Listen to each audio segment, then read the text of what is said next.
જ કાઢી હવે મને બિલકુલ મોડે નથી ફોટા પાડવું બીજે ટાઈમ પર બોલ મત એમને ઇન્ટર બેન ને કહેલે કઈ લીંજા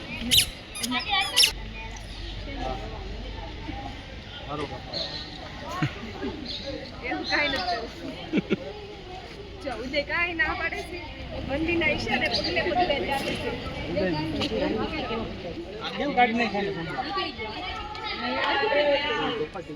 પાણી વહી જાય મરી જાય ઉડી જાય